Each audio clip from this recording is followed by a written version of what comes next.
I'm sorry, I thought it was. It's okay, Suzanne. I think we've bounced between 4:30 and 4 a couple times. Okay, very good.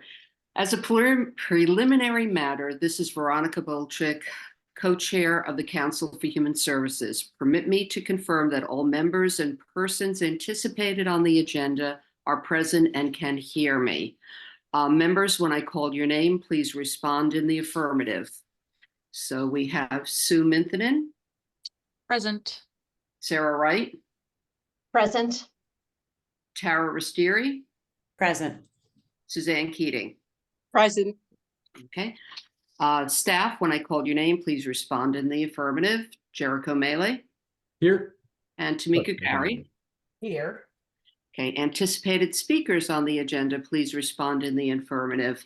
We have Elise Norton from ASAP. Here. Jasmine Lee from Boys and Girls Club. Here. And Michelle Soderberg from Horses for Healing. Did I get that proper? Horses for Mental Health. No, Horses for Mental Health. Thank you. All righty. Michelle here. Okay, thank you. This open meeting of the Council for, good evening. This open meeting of the Council for Human Services is being conducted remotely pursuant to Chapter 20 of the ACSA 2021. Ensuring public access does not ensure public participation unless participation is required by law. This meeting most likely will not have public comment, but if it does, you're certainly welcome. For this meeting, Council for Human Services convened by video conference via Zoom app as posted on the town's website. Please note that this meeting is being recorded, that all attendees are participating by video conference. Accordingly, please be aware that other folks may be able to see you and take care not to share your screen on your computer. Anything that you broadcast may be captured by the recording.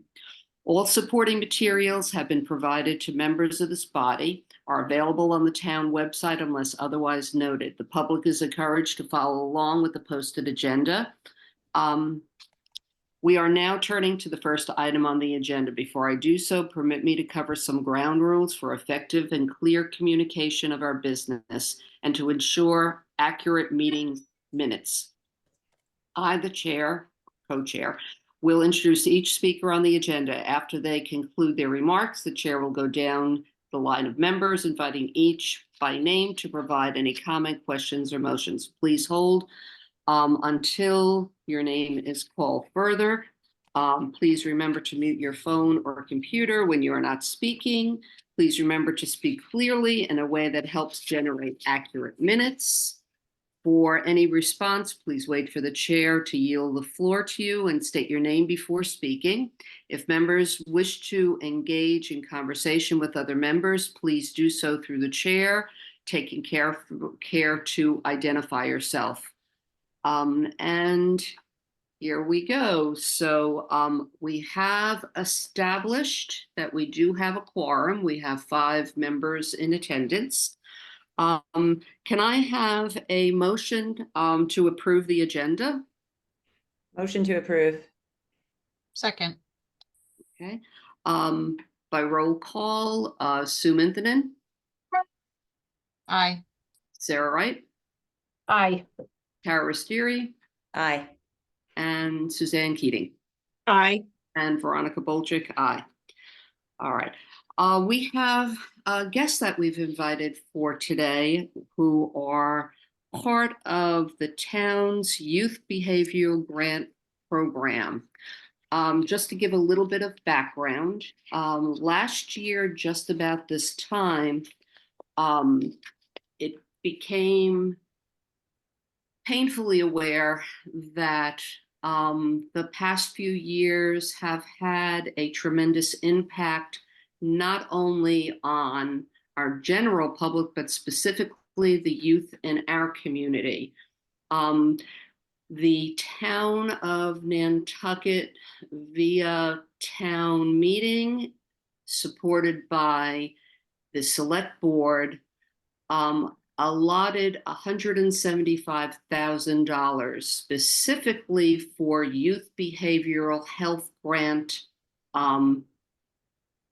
programs. When we put out that request, we had a total of $635,000 in grant request for the $175,000 that we were graciously given. It was a very difficult process to weed through and ultimately award, because every single program had merit. And of the 175,000, ASAP with Elise Norton was awarded a grant of just shy of $36,000. The Boys and Girls Club received, and actually, I don't have the complete here. Actually, Jericho, do you have that? Because I'm realizing I'm looking at not the complete list, but Boys and Girls Club was allotted a portion of that money. Jasmine, do you know how much the total was? Yes, it was 25,000. 25,000, thank you. That's why I see a discrepancy, because I see what you had requested and we were able to give $25,000. And Horses for Mental Health was awarded, I believe, approximately $60,000. 65, I believe. 65. And we also had Dreamland that was awarded, and also Star of Nantucket. So at a future meeting, we hope to have Dreamland and have Star participate also. The awards did not go out until, I believe it was November. So it was a little bit later start than the regular grant cycle. And we are very, very happy that we have 3 programs here today to give us a summary of what you are doing or plan to do, because I know that we're in all different stages at this point. So if I can turn over to Elise Norton from ASAP, if you can take the floor. Yes, I'm happy to. Thank you guys so much for having me. I'm really excited to be here and talk about the programming that we have already started and what we are planning to do going into the spring. So we were, the grant funding that we were awarded was for collaborations with 2 different local organizations. We are collaborating with MAST, the Healing Center, and also with Nantucket Disc Golf. And so we have launched the collaboration with MAST, calling it Mastering the Mind. And so with them, we are offering an 8-week program free to teenagers here in Nantucket to take meditation class, breathwork class, and sound healing class. Now we started the program January 9th was the first session we offered. So we're doing Sundays. And so the first class, we start meditation at 11 o'clock. The kids have like 45 minutes of meditation, and then there's about 15 minutes of conversation, reflection time with the leader. Then there's a transition time, and then they have the breathwork class. And a lot of the kids who take the meditation take the breathwork class and take the sound work class. So we have some, rollover, but we also have some kids that are choosing to just do one of the programs in the agenda.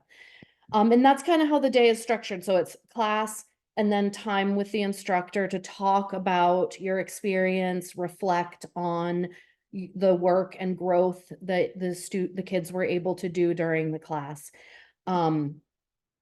I had the pleasure of sitting in on one of these workshops, and the kids were gracious enough to welcome me in and have me there. And it was really moving to hear, during like just sort of see them all participating in these programmings, being fully invested in it, and then to be able to listen in and hear their thoughts and their comments after, and the conversations they were having, and just sort of what, what their experience was. It was amazing. The program is really popular with the kids. We were fully enrolled within 2 weeks of launching the enrollment. The Mass Center handled all of that. They set up registration through the Mind Body app.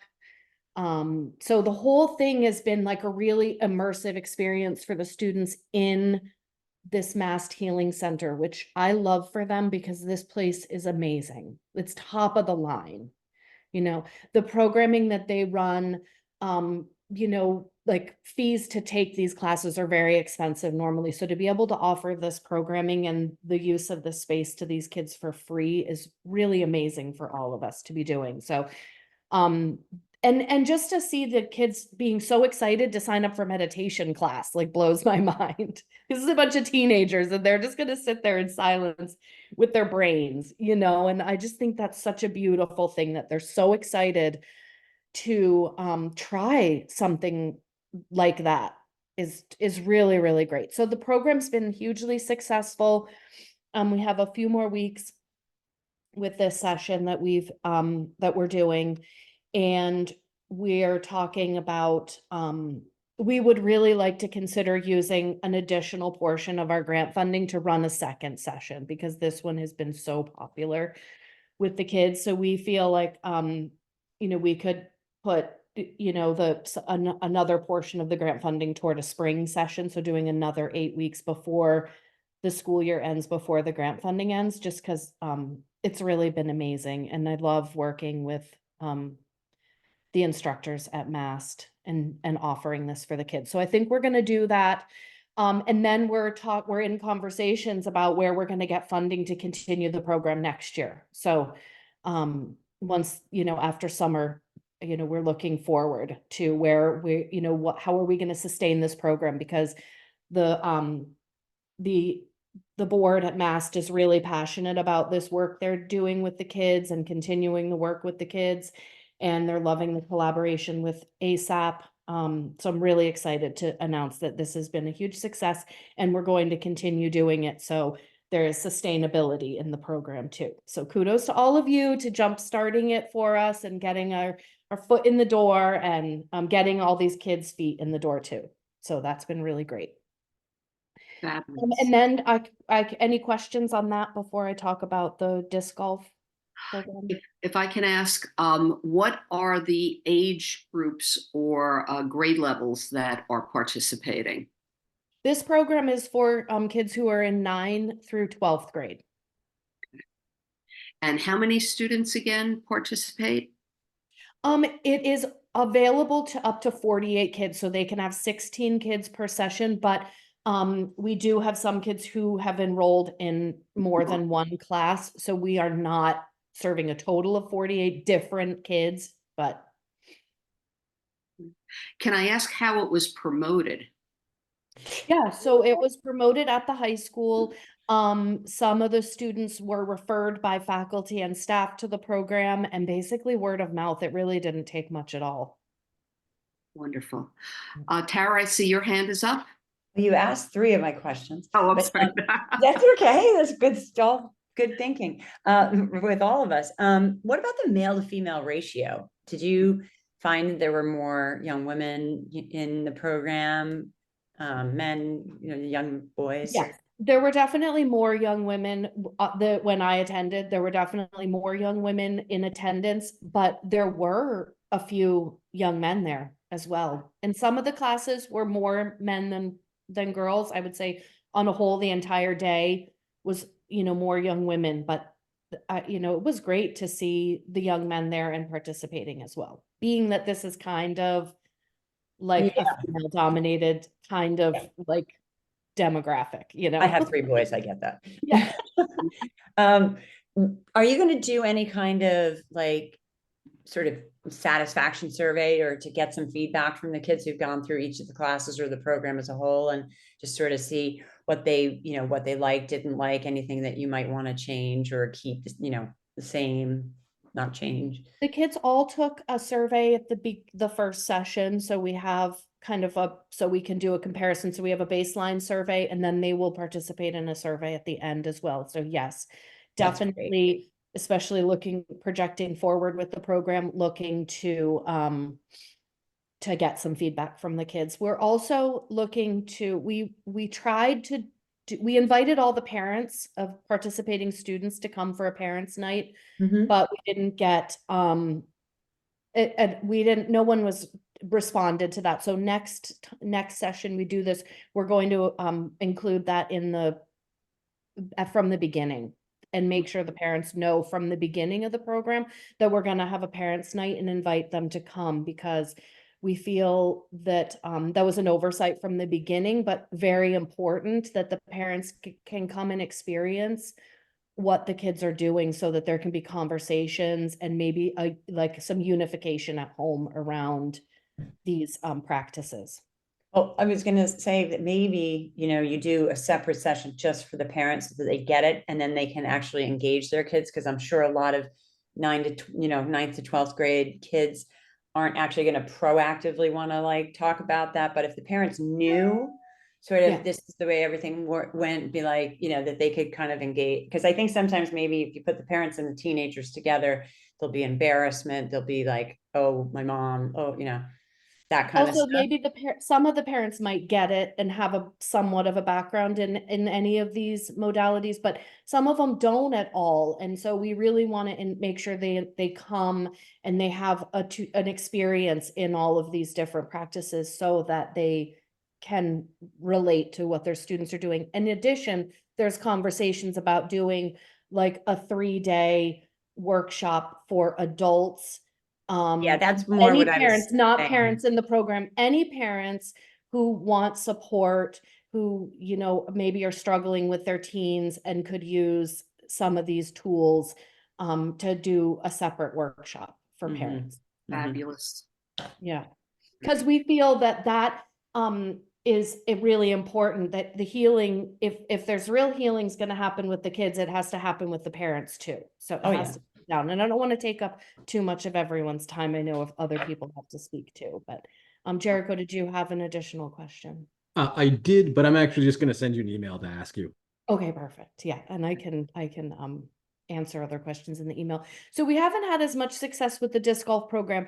The timing is tough, being the middle of winter. We tried to launch a program like right away in the fall, and no one was interested in signing up. I can't blame them, because like you're thinking, our idea is this is a great year-round sport. People can do all year. But if you've never tried it before, November maybe might not be the time to like go and give it your first go.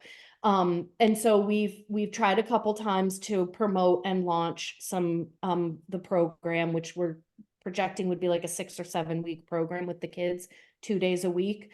So we're at the point where we're like, okay, well, spring is coming. We all see it. The weather's nicer. The days are longer now. People can start to see themselves in the state forest. In addition, I've been in conversation with Tara Corbett at the Boys and Girls Club, and hi Jasmine, to try to collaborate. So another additional collaboration with the Boys and Girls Club, because they can furnish the participants and bring them in the van to the state forest. And then we'd have them for an hour and do the disc golf tutorials, and then they can, go back to the club. So we think that that will really be helpful in getting kids to participate and just kind of getting them excited.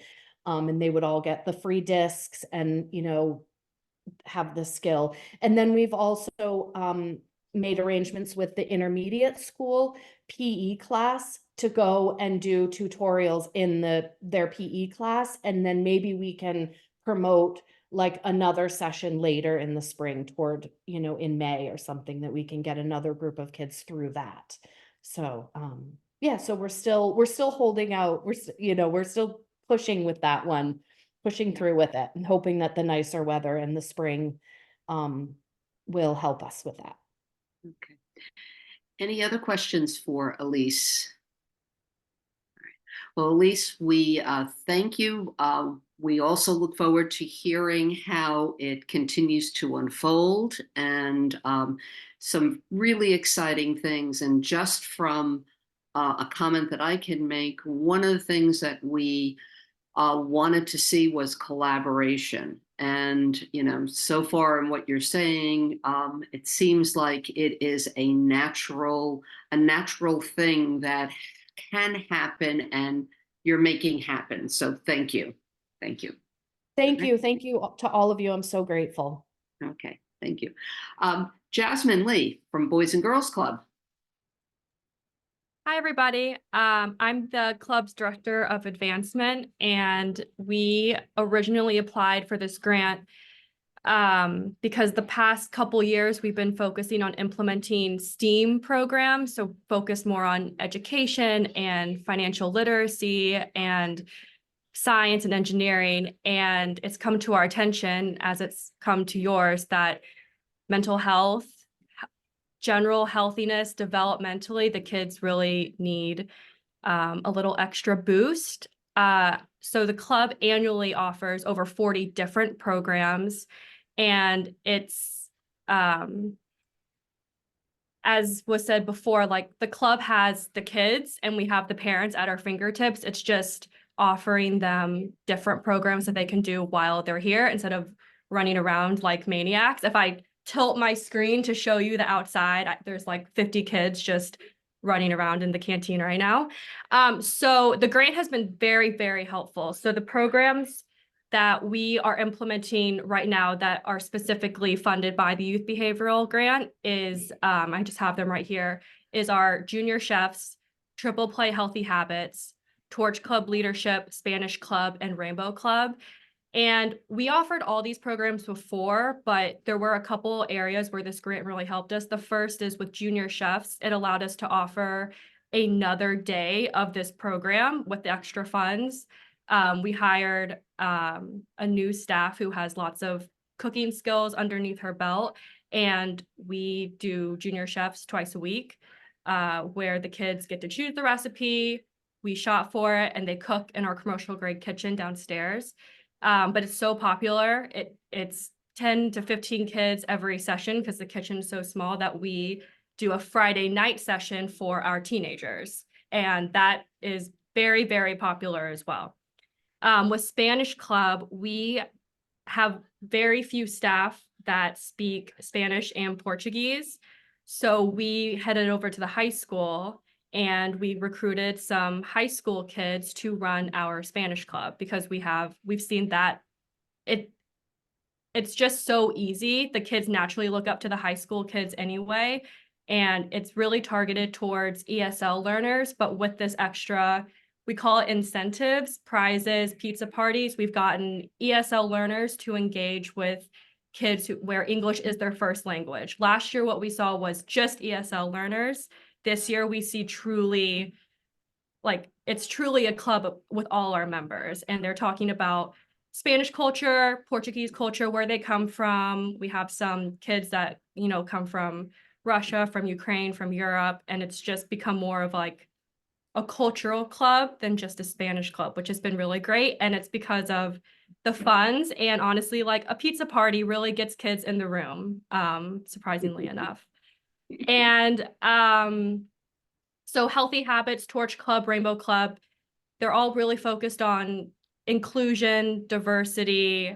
We like to see a lot of older kids mentoring younger kids. A program that we want to implement next quarter is more like a big little club, we call it, just a mentorship between the kids. Right now, our Torch Club is staff mentoring kids. And we like to see middle schoolers mentoring first graders. We used to do a really great program where middle schoolers read to our first graders, but we want to turn that more into a mentorship opportunity. So thank you for the funds. It's given our staff, we're a nonprofit, the budget is always tight, and serving as many kids as we can is always a number one priority, but also offering them things that help them developmentally is right up there. And it's given the staff and our high school staff the freedom to just include more things and get more excited and not feel so restricted when they do their programs. And we are fully staffed now, which is great. That helps. Fabulous, fabulous. Any questions for Jasmine? No, it sounds like you've got some very exciting things happening at the Boys and Girls Club, and I would love, and I'm sure other committee members love to come and visit someday to see things in action. Yes. So, thank you, and continued success. Thank you. All right, Michelle. Hi, everyone. Well, I want to say thank you. Thank you also for inviting me today and for having this grant available for us. We're excited about the programs that are about to start. We are collaborating with Family Resource Center and Fairwinds. I will say that I was very eager to get this going immediately as soon as I found out about it, in December, but the weather just really didn't work for us.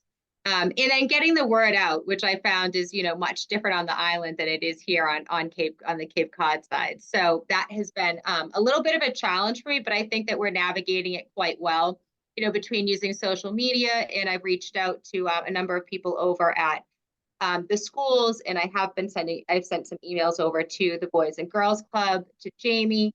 But Sherry Lewis Scholler at NPS has really helped me kind of tailor a little bit of this to be able to make it a little bit more accessible to the different schools. So, we're focusing right now on grade 3 to 6 and getting the kids over here for that. And that session actually starts Saturday, the 9th, March 9th. I've spoken to a number of parents that are signed up for it, the 2 chaperones that are coming, and we have 5 kids that are signed up. So we're excited about that program starting. Meanwhile, we decided to offer, just to try to get a little bit more interest going, but for the school vacation next week, we decided to offer 3 individual day workshops. A Monday, Wednesday, Friday, focusing a little bit more on leadership skills rather than where the program that we've developed will really be working on body regulation and healthy boundaries and communication, more building confidence, really that the self-regulation about being able to accelerate and decline. So we were looking at offering the leadership skills for the kids, which is very interactive with the horses by playing games, and learning to communicate with each other using kind words, listening to each other. Horses do not like loud, abrupt movements. So it's I've done these programs before with the Young Marines, as well as with Girl Scouts and Boy Scouts, and a couple of random groups of kids that we've invited over, and it has been extremely successful. And the feedback that we've had afterwards, usually it's a couple of hours later when we are sitting down eating pizza, or after they've written in their journals, that they didn't realize that they had the skills that they had, that they were able to be able to compromise and stop and listen, because they were kind of forced to do that. Otherwise, the horse would walk away. So we're excited about that. We do have, right now, we have 4 kids coming on Monday. We have 2 kids scheduled for Friday. We have 1 I'm waiting to hear back for Wednesday, and 2 more that I just got word of that I need to speak to their parents. So, we're still at the beginning stages. Weather, definitely has held us up a little bit on it. But we're excited about being able to move forward, and the weather's getting nicer. I was able to confirm and hold spots for us to be able to carry this through summer months with the Highline and with the Dart. So I'm not sure if you guys are aware of what the transportation situation is, but I was also able to add to our team, not only as a facilitator, but she's going to be our boat chaperone. Our ferry chaperone is a woman who worked for Justice Resource Institute, JRI, as a therapeutic mentor, Mary Beth Woods, and she will be coming with me on Monday to go get the first group of kids. We'll take the first ferry over to Nantucket. We will meet all of the kids there with their lanyards and their special welcome letter that we gave them in the lanyards, that they can decorate and have their name on it, and we'll gather them all up and come on the ferry with the 2 parent chaperones that chose to come. and they'll come back with us. The DART bus will meet us right at the ferry at 8:40. We all get on the DART bus and go together to our facility. And at our facility, we start right away with making sure everybody has proper clothing. We've made sure that we've had enough donations and have gathered plenty of clothes so that all kids will have accessibility to boots, gloves, jackets, extra clothing, because we certainly do not want the barrier of somebody saying this is the only pair of shoes we have. We don't want them to get muddy. So we've made sure that we have enough for all of the kids to use. And if they even need to take it home, I have plenty available. I've had such gracious people donate just an abundance of stuff for us for kids to even take with them if they need to. So, and I've actually had a mom already tell me that that would be really helpful for her. So it makes us feel good knowing that we're going to be able to help on even a further level. So, that's the first thing that they'll do when we get there: bathroom break, snack, make sure that they're addressed appropriately. We'll talk about the horses and, how they see and what their tendencies are and how much we can learn from their behaviors. And then we give out journals and water bottles, and they get to decorate the journals for a little bit. And we talk about, what the horses are doing out in the pasture and how are they communicating with each other. Can you see how kindly they ask each other to move? We just bring out some of those characteristics that the horses naturally have that they can relate to immediately. And then we go out into the pasture and we gather our horses. We let each kid pick which horse they want, whoever they're drawn to. We ask them to, we do a body scan and a body check first so that they can try to be congruent. We do talk a lot about congruency and how the horses can read that. And then we walk out into the pasture and we see, which horse do they think that they're drawn to? And is that going to be a partner? And we switch. After they've gotten their horses, we do a little bit of grooming and we get connected with our horses. We then switch and see what that feels like. And the leadership skills, and that's what we're doing this week. Being able to adjust the communication between the horses is one of those skills that a leader does need to have, being able to adapt. So, whoever gets the biggest horse usually won't want the smallest horse next, but they will need to adapt to the different personalities and being able to do that. Which is really, really beneficial. The kids tend to take quite a bit away from that to see how they have to regulate themselves and their communication, the way they touch and feel. So we do that. We stop after having some exercises with them, walking them around, communicating, learning how our energy can move a horse without actually having to use anything to move the horse. So rather than using a halter and lead and pushing the horse around or pulling the horse around, we work on how we build ourselves up from the inside and utilize our energy to connect, and how we can increase speed, and then how we can decrease that by breathing, by getting a hold of ourselves, by slowing our bodies down, and how we can connect with the horses to get them to pair up with us and do that. So then we have pizza. From what I've been told, everybody wants to have Domino's pizza when they get over here. I'm like, okay. So we'll have pizza break and the parents get to join us, for all of that. And parents have their own separate areas, so they are looking on. If they're there, they can read a book, or they can, if they feel comfortable and want to go to the Mashpee Commons, it's only a 15-minute Uber ride. They can do that as well. We have an RN on staff to make sure that, we've got somebody who's overseeing in case anybody needs something else, and as well as a male facilitator and myself. So then after lunch, we start to do the fun games, which really works with the kids as a team. And our first exercise this week will probably be the balloon march, where they have balloons in between each of them, and they need to regulate their movement and their communication and capture a horse with balloons not dropping to the ground. If the balloon falls to the ground, then it'll need to move out and move to the back of the line and reassess, make sure that they're grounded, and make sure that they're congruent with how they're responding. Maybe they need to take a breath and take a step back and then join. Just really some fun exercises. After that, depending on how quickly that goes, we'll do something that's similar to Floor's Lava. If any of your kids grandchildren have ever watched it, it's really fun, where each kid gets to take two objects and they have to always be standing on one. They can never touch the ground. They need to go and get the horse together as a group, as a team.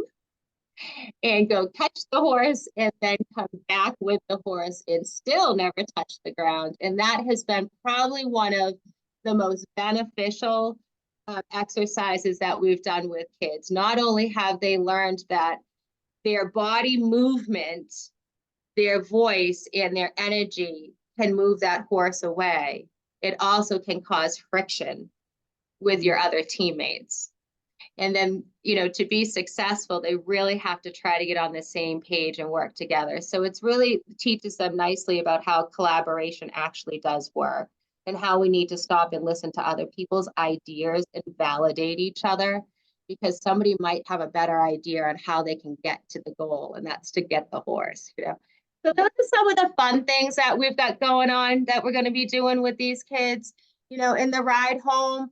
You know, while we stop after all of this, we ask them to write in their journals. We do, by the way, do a pre-assessment before. It's just 8 quick little questions. We do one afterwards, see if they've learned anything through the day. They get to take their journals home with them and write about it, their water bottles, their lanyards, a little bit of swag to leave with. And then we all hop on the DART bus together. Again, this is about us all going together, working together. We get on the ferry with them and we take them back to their families, back to their people on the boat. Wow. So. Wow. Thank you, Michelle. Just as a little bit of background, when we were reviewing the program in a grant application, some of the concern was that why are we going to the Cape for this program?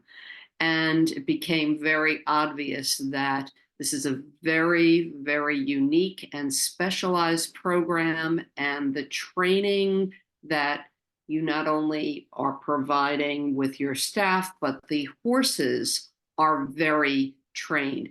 And unfortunately, I think in conversations I've had with you, Michelle, that we've had, you would love to be doing this on the island, but I personally see that there's an added benefit to this, that there's many of our students are young people who don't have an opportunity to get on the ferry and go off island.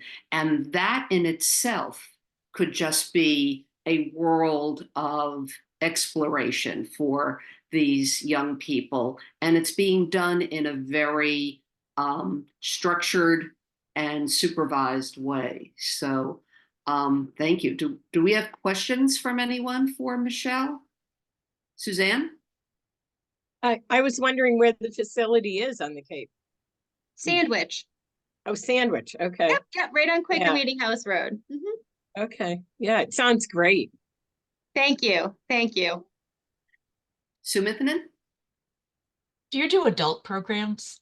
Oh, no, we absolutely, you know, I have to tell you, speaking about the travel, every single parent, in fact, a number of both parents have wanted to come, and I've apologized. And they're welcome to come, but I said, you guys have to, you know, we can't cover that cost of both of you coming. We could only take 2 chaperones at a time. You're more than welcome though to pay for your own ticket and come join us for sure. We do programs with adults. I work with people in substance abuse. We work with a number of the recovery centers. We also work with the senior active center, senior living center that's across the street from us or just down the road from us. We work with them as well, and a couple of residential senior centers that come over and just sit on our deck underneath the pavilion with the horses. Our horses join us at times on the deck. So it's become an amazing place. I present next month to DCF. You know, these are the kids that I'm really looking forward to working with, the ones that potentially can't get to horses or have this type of opportunity, but really the ones that need hope. I'm very excited about the fact that we've been working with the Falmouth Juvenile Department, Probation Department. We have a number of their kids that are coming to us. And we're finding that we're providing a safe place, and they're learning what they need to learn from the true instructors, and that's the horses. Mm-hmm. Mm-hmm.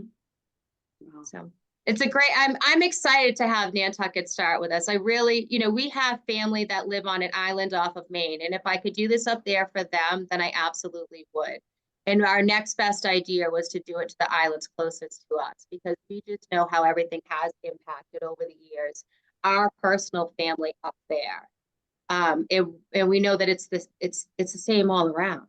But a lot of the kids can't get off the island, and just like their parents can't either, and they all want to come join us. And I was like almost in tears telling a mom the other day that, let me see if I can get on the first program, the 3-week program. Let me see if I can have the adult chaperones rotate out so you can have a chance to come join us too.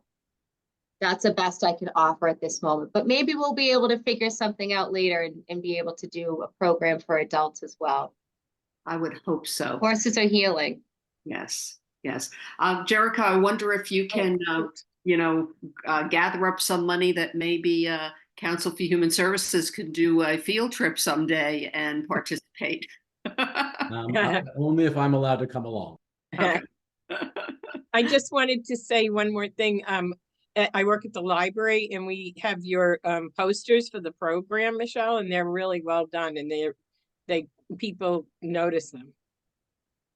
Thank you. Thank you for hanging them. I Yeah. greatly appreciate Yeah, no, it. it's good. Well, any more questions on program in general? Excuse me, I do want to, so I must say that one of the majority of the conversation I've had with parents have been so far questioning, my child doesn't have a problem, or do they qualify for this program? So a lot of the parents have thought that their child needs to have some sort of disability to be able to come. And I've told them that that's not it at all. We're teaching life skills with horses. Mm-hmm. This is experiential learning is for all learners. So I just wanted to mention that in case you guys do have anybody that comes in and has questions, if you could please express that this is not for kids, that have ADHD or have communication problems or have anxiety issues. This is for all learners to learn. Yeah. In such a holistic, natural way. Potentially, I know that your name is Horses for Mental Health. Are we potentially seeing some stigma of mental health? If I'm not diagnosed, if I don't have a problem, is it for me? So to be honest, Veronica, we've left that off of the flyers because the program itself is in the herd Cape Cod. Mm-hmm. In the name of so Horses for Mental Health is my fiscal sponsor. Mm-hmm. They take care of all of my nonprofit. Mm-hmm. So I work underneath them. So Building a Bridge with Horses in Nature is actually the name of what I've called this program, but we are in the herd Cape Cod. So Mm-hmm. I have not put, because I was afraid of that as well, that would be the first thing that people would see and they'd be like, oh, no, we're not going there. So we've left that off of almost on everything. Mm-hmm. I have a question for Elise.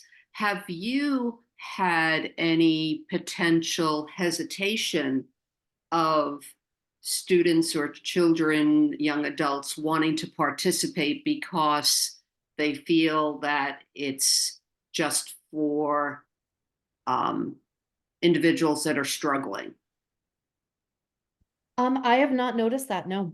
Okay. Because, we've had much conversation about that issue that, yes, youth behavioral health grants, but it really is for all, not just for individuals in crisis. We would love to give skills to our young people so that potentially they don't reach a crisis point someday. So that's a key. So, but thank you, Michelle, for clarifying that with parents. And if there's any way that we can assist in that, we certainly will, that it's not you don't need to have a diagnosis. You don't need to have an IEP or whatever to participate. This is for everyone. Great. Thank you. Any more questions on this? Well, this has been fabulous. Thank you. I'm sitting here wishing that I was 13 again and I could participate in some of these programs because they're innovative, they're exciting, and hopefully, and I also love that there are pre and post because ultimately, we want to ultimately see if we are making a difference, and that's what our goal is. So thank you. Thank you. And we invite you to come back maybe later on after the season is over to get a recap. Thank you. Yeah, thank you guys very much. Thank you. Thank you. Thank you. You're welcome to stay, but I also understand if you want to go on and continue with your evening, and you obviously all have other activities going on. So you're welcome to stay, but we also understand if you are going to take leave at this point. So thank you very much, and enjoy school break for anyone who is participating in any school breaks or maybe gearing up for school break because, you know, Jasmine, I'm sure it's a busy week, and Michelle and ASAP, maybe you have a little bit of a break next week, but enjoy. All right. Thank you. Thank you so much. Okay. Thank you kindly. Nice to hear you all. Thank you. All right.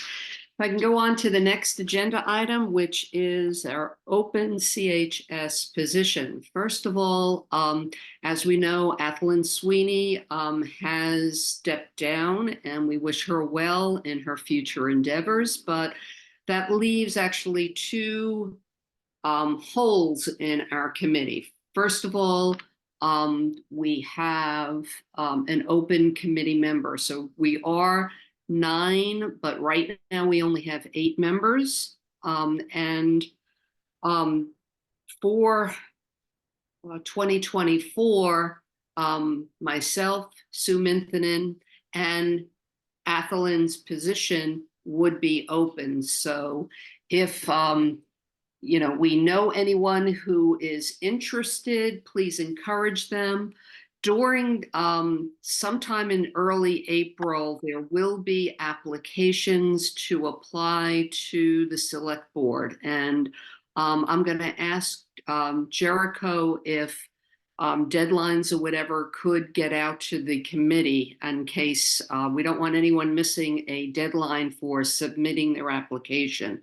And then sometime during late May, early June, there will be select board meeting where the applicants will have an opportunity to introduce themselves and then selection made from there. So we have an open position.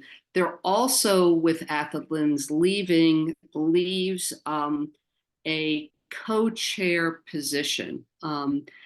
When I came on a couple of years ago, and Athlyn, you know, realized that sometimes if one can't attend a meeting, having a co-chair is actually very important. So, you know, I had reached out, and a number of people had expressed some interest. And Sue Minthinen, I believe that you have expressed interest, and if you are willing, if someone would like to make a motion, we can vote. And this would be for, I believe I'm looking at Jericho, that I don't know what the term period would be, but we need to discuss that also, just some. So elections would need to be done each year.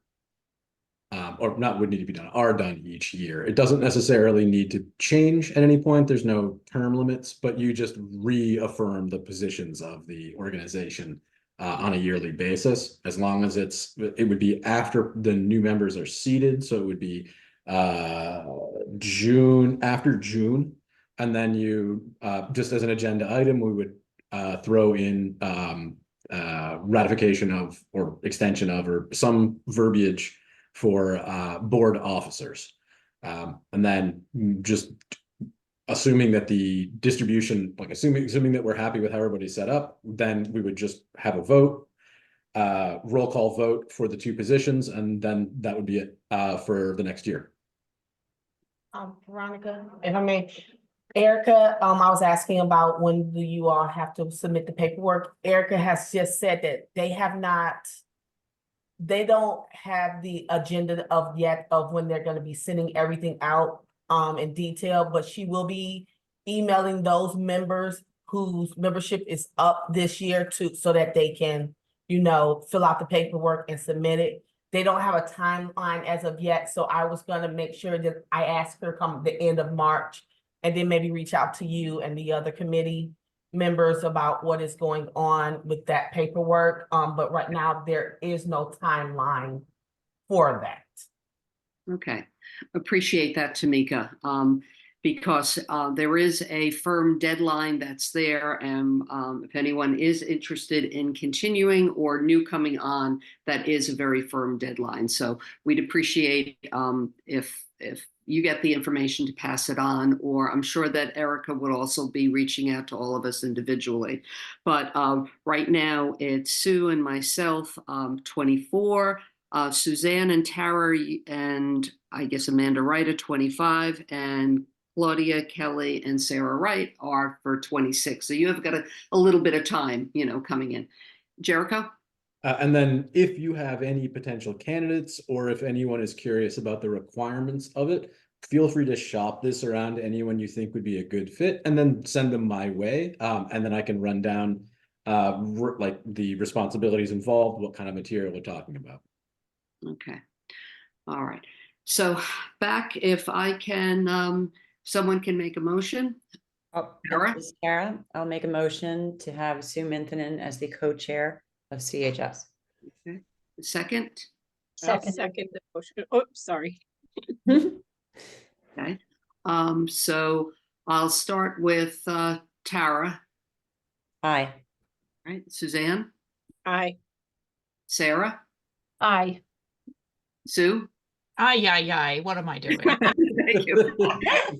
and Veronica, aye. So thank you. And I also want to thank others that expressed interest. And that was very heartwarming to get people expressing interest. And honestly, it's, I think that we have a lot that we can be doing, and I look forward to really developing and moving this committee on to the next level, which I'm going to turn over to Jericho for his report, because he's got a few things to add in. So thank you. I will keep it quite brief. I should be able to get this in about 3 minutes, even not speaking too fast to be understood. But we have, I can't remember if I included you guys, if I informed you guys on this last month, but we did have, we've selected a contractor in order to do the HHS review that we've been discussing. That is Raftellus. I've had the first of what I am sure are going to be quite a few meetings where we outlined both the general scope of the project and the estimated timeline for completion. We are anticipating having this project done and with the recommendations entered into and implemented, or at least beginning to implement them, by next CRC season. So next fiscal year, we should have the recommendations and some of the best practices in place.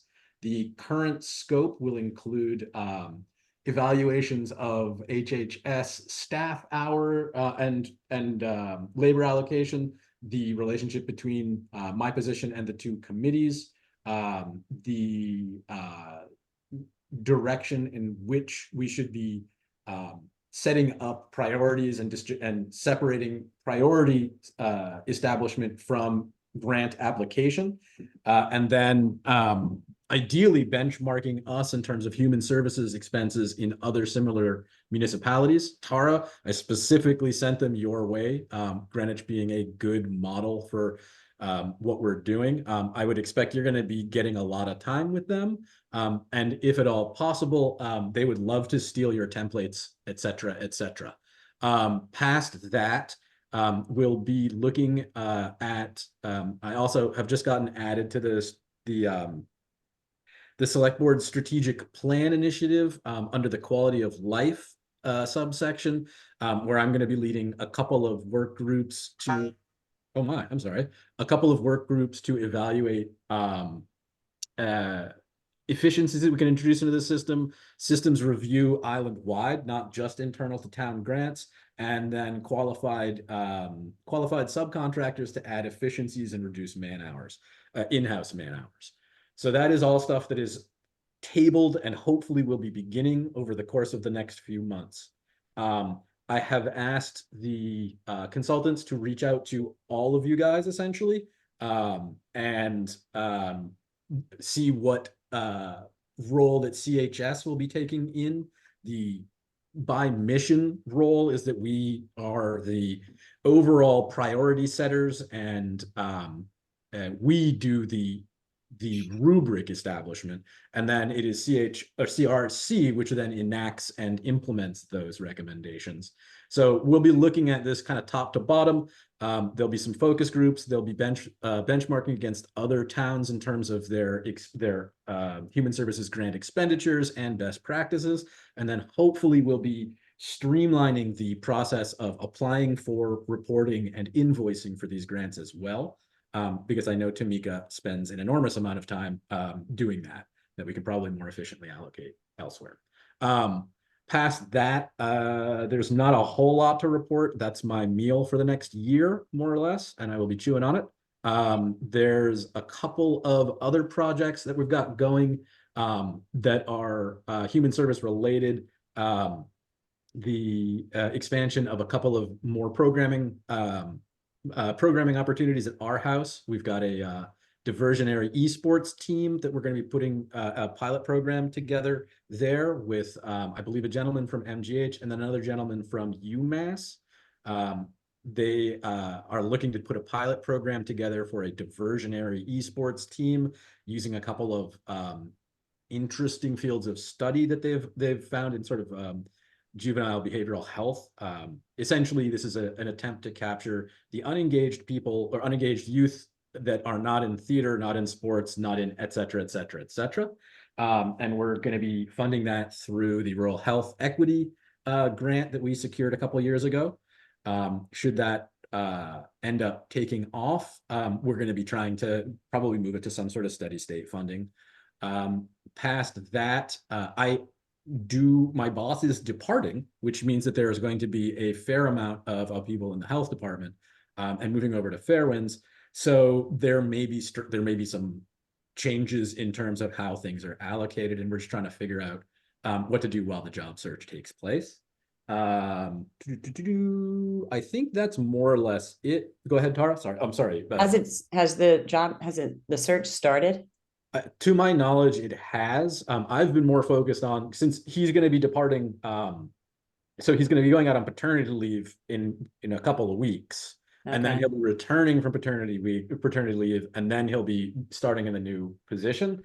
So I'm more focused on the interim situation and what's going to go on there. And then admin will let me know what's going on in terms of the job search, et cetera.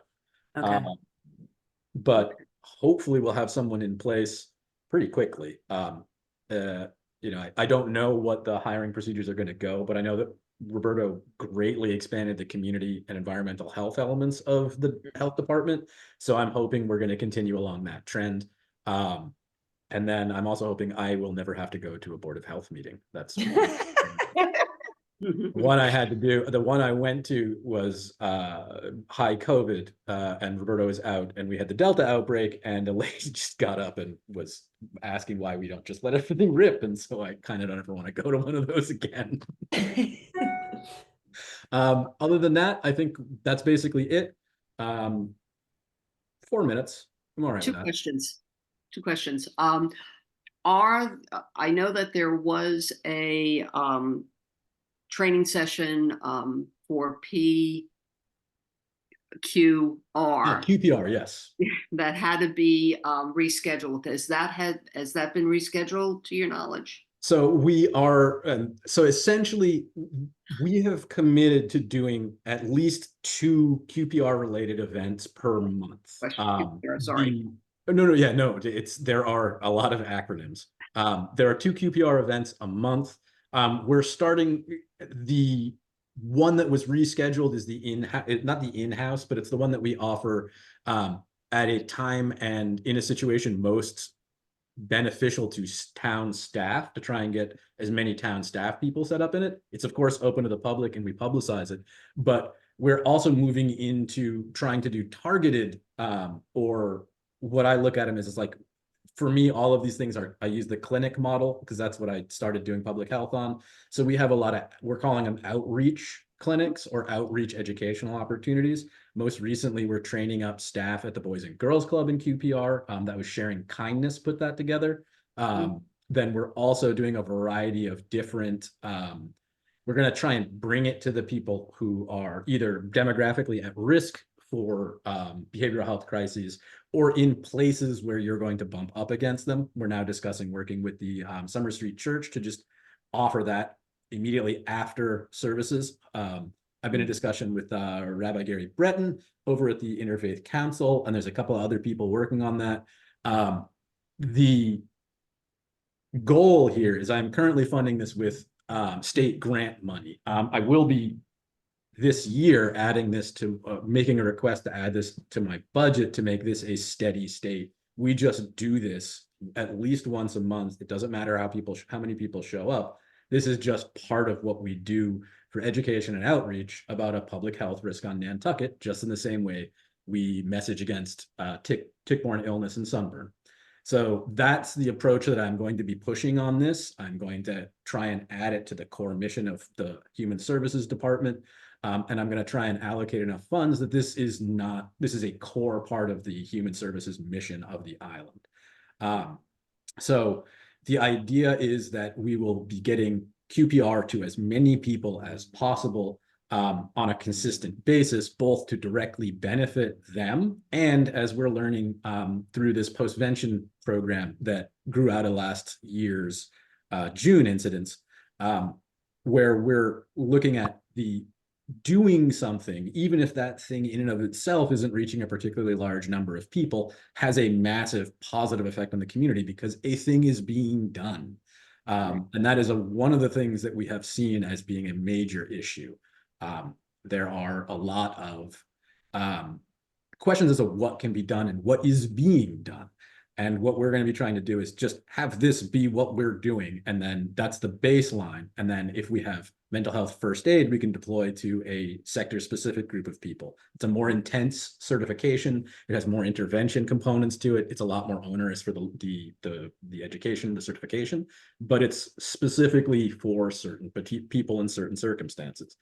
Plus that, I have larger scale plans around a public outreach campaign where it's modeled off of the the safety pin project, I think it's called, where there are safety pins or other subtle indicators that someone has gone through some training and that there is a collective organization that can then help someone get from the point where there's a potential crisis that's noticed to intake or to evaluation or to crisis support, or ideally to therapy or to intervention before a crisis. So that is sort of the larger scale plan. I'm going to commit at least to offering, I hope to be doing this again, the QPR stuff again next year, although the current funding source I have for it will expire calendar year 2024.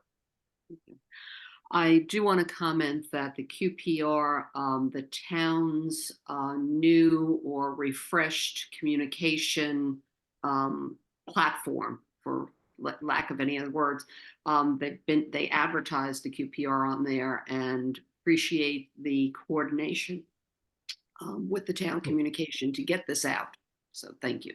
And then this is a more general thing to everyone here. If you have any sort of programming, any kind of service, any kind of resource that you would like signal boosted, please email me. And additionally, if you have any longer form stuff you want to get shared in behavioral health or human services, the town manager's newsletter is a monthly thing. If there's 300 to 500 words, if there's a story or something you want to share, anything like that, I have column inches for date. Well, it's not in, it's the e-newsletter, but I have space in that constantly.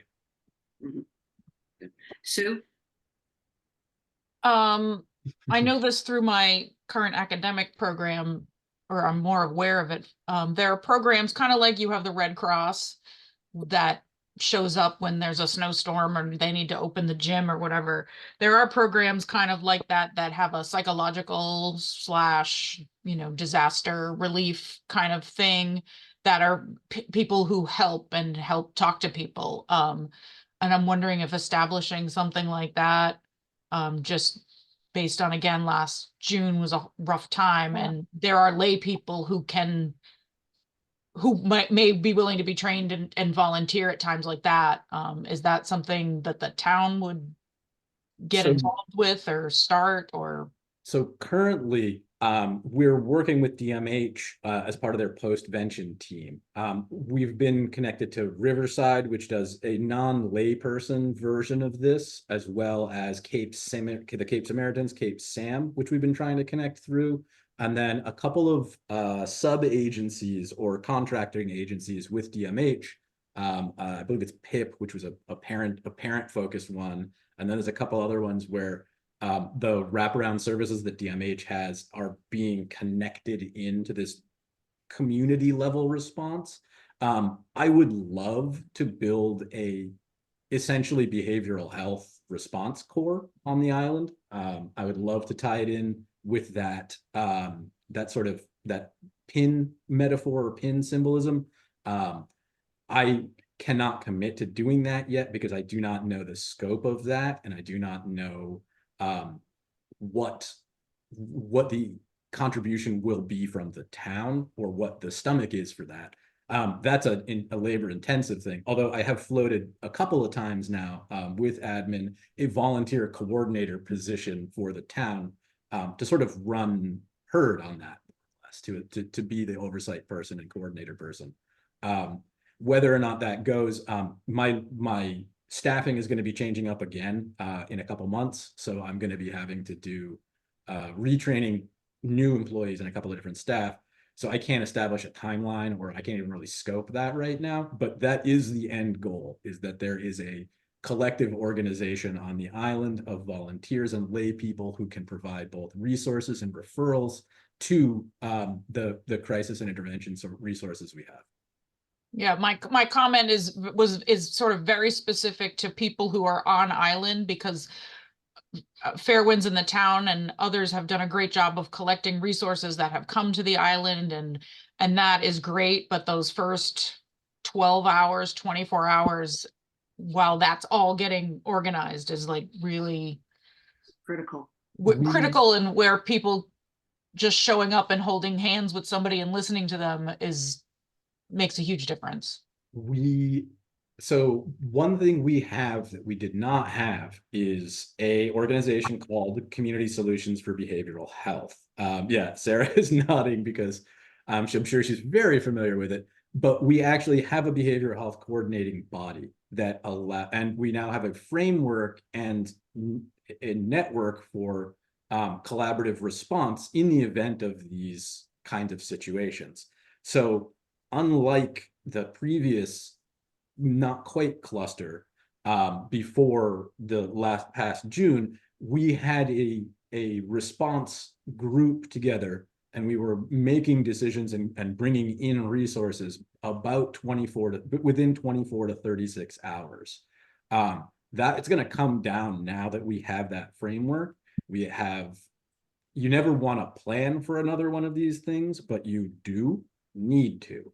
So what we're doing is we're trying to figure out ways, while respecting privacy, while respecting all of those nitty-gritty things that are so much more difficult in a small rural area, to be able to have a system in place where we're doing community level messaging as soon as possible around it. But, and I don't want to belabor this point since we're 17 minutes over, and I want to be respectful of everyone's time, and I love my own voice, clearly.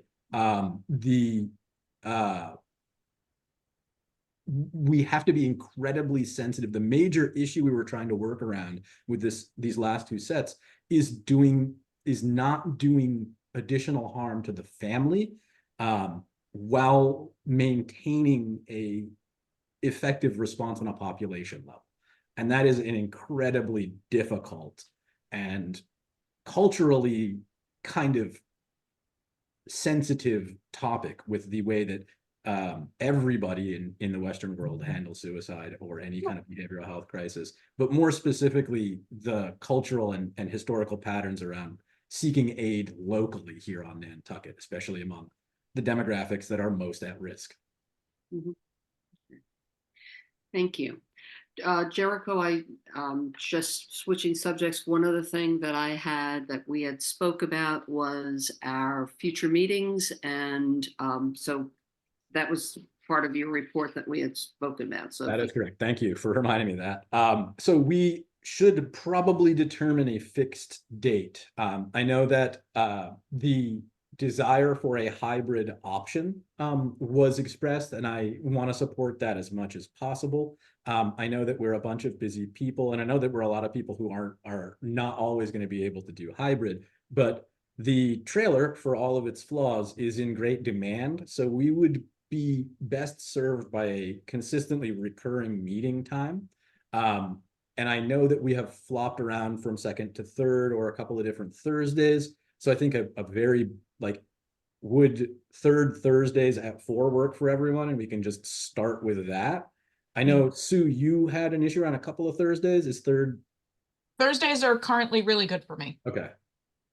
Jericho, just to give you the heads up, I booked out Zoom the 4th Thursday of every month out until June, I do believe, because we had an issue with, but so far it's booked out every 4th Thursday. Yeah, that's what I had in my calendar, was the Yeah. fourth. Then if that works for everyone, then let's stick with that, and we'll consider this to be our recurring meeting time. I'll communicate that to Claudia and to Kelly, and we'll just be with the assumption that it's 4 to 5 on the final Thursday of each month.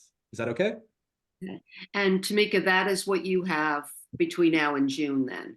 Yes, from now to June. Only thing that came up with me was if y'all wanted to get in touch with Erica so we can do the meetings in the trailer.